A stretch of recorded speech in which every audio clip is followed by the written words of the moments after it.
न सिर्फ लोगों की जिंदगी पर ग्रहण लगा रहा है, बल्कि बेरोजगार युवाओं के सामने सबसे बड़े संकट के तौर पर सामने आया है। आज बेरोजगारों ने शहर शहर प्रदर्शन कर अपने हक माफ कीजिएगा, युवाओं ने अपने हक की आवाज बुलंद की। हक के लिए हल्ला बोल, शहर शहर प्रदर्शन, बेरोजगार पस्त, प्रशासन मस्त। प्रदेश में हक के लिए अलग अलग मांगों को लेकर शहर शहर हल्ला बोला गया, जिसमें सभी की कुछ मिलाकर एक ही मांग रही, बेरोजगारों की बढ़ती तादाद की फिक्र कीजिए सरकार। बढ़ती बेरोजगारी को लेकर अजमेर के जीसीए चौराहे पर यूथ कांग्रेस के सदस्यों ने कांग्रेस सरकार के खिलाफ जमकर नारेबाजी की। इस दौरान कार्यकर्ताओं ने ठेले पर कचौड़ी बेचकर विरोध जताया। प्रदर्शन कर रहे यूथ कांग्रेस के सदस्यों ने केंद्र सरकार पर निशाना साधते हुए कहा कि युवा बेरोजगार घूम रहे हैं, लेकिन इस ओर ध्यान नहीं दिया जा रहा है। सरकार में स्थापित होने से पहले ये वादा किया गया था कि हर साल 2 करोड़ युवाओं को रोजगार दिया जाएगा, जो कि जमीनी स्तर पर गायब है। युवाओं से रोजगार छिनीज रहे हैं निजीकरण के द्वारा, चाहे वो केंद्र की गलत नीतियों के द्वारा जो हम पर थोपी जा रही है, उसका हम विरोध करते हैं। और अजमेर शहर यूथ कांग्रेस के सारे पदाधिकारी मिलकर आज इस दिन को राष्ट्रीय बेरोजगार दिवस के रूप में मना रहे हैं।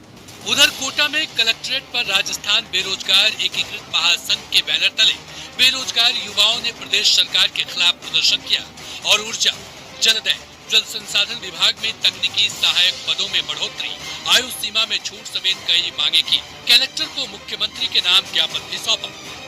वहीं डूंगरपुर के कांकरिया डूंगरी में शिक्षक भर्ती में सामान्य वर्ग के खाली पदों पर एसटी वर्ग में नियुक्ति की मांग को लेकर उम्मीदवारों का प्रदर्शन जारी है।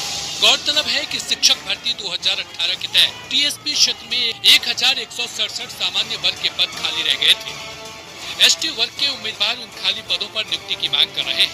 इसको लेकर अब सियासत शुरू हो गई है। हमारे सरकार के जनप्रतिनिधि यहाँ आकर के हमें आश्वासन देके 3 महीने की कमेटी गठित कराई थी, लेकिन आज तक 10 महीने बीते जाने के बाद सरकार की तरफ से कोई एक्शन नहीं लिया गया। इसके तौर पर हम सभी अभ्यर्थी 1167 इस काकरी डूंगरी पर आक्रोश होकर एक महापड़ाव का अपनी मांग को मनाने के लिए शांतिपूर्वक तरीके से यहाँ बैठे हैं। अगर प्रशासन जबरदस्ती उनको उतारता है और उनके साथ कोई अनहोनी हो जाती है तो पूरे आदिवासी इलाके में बहुत बड़ा आंदोलन होगा। अनारक्षित हैं जो सभी के लिए ओपन मेरिट्स हैं, और हाई कोर्ट ने भी इसमें यही निर्देशित किया कि इसमें किसी प्रकार का कोई रिजर्वेशन नहीं है और इसे स्पेशल मेरिट्स बना के इनको पदों को दिया जाना था। और ये 60% रेट में नहीं आने की वजह से सामान्य वर्ग से खाली रहे, जिसको अविलंब भरना जरूरी है और इसके लिए 5% की छूट देकर सरकार को इनको पदों को बढ़ना चाहिए, जो यहाँ के सभी वर्गों के लिए, भले चाहे वो जनरल हो, एसटी हो, एससी हो, ओबीसी हो, ये अनारक्षित पदों को अनारक्षित करके सभी वर्गों से बढ़कर इस बड़े आंदोलन को रोकना की कोशिश करनी चाहिए। उधर भरतपुर के कलेक्ट्रेट पर बेरोजगार दिव्यांगों ने अपने हक को लेकर हल्ला बोला और तृतीय अध्यापक भर्ती परीक्षा में विकलांग अधिनियम के तहत 4% आरक्षण देने की मांग की। राष्ट्रीय दिव्यांग पार्टी के प्रदेश महासचिव निर्भय गुर्जर के नेतृत्व में प्रदर्शन कर रहे दिव्यांगों ने इस दौरान कलेक्टर को ज्ञापन भी सौंपा। जो अध्यापक भर्ती है उसमें विकलांगों को पूरा 4% आरक्षण नहीं दिया गया है, इसकी हमारे पूरा आरक्षण दिया जाए।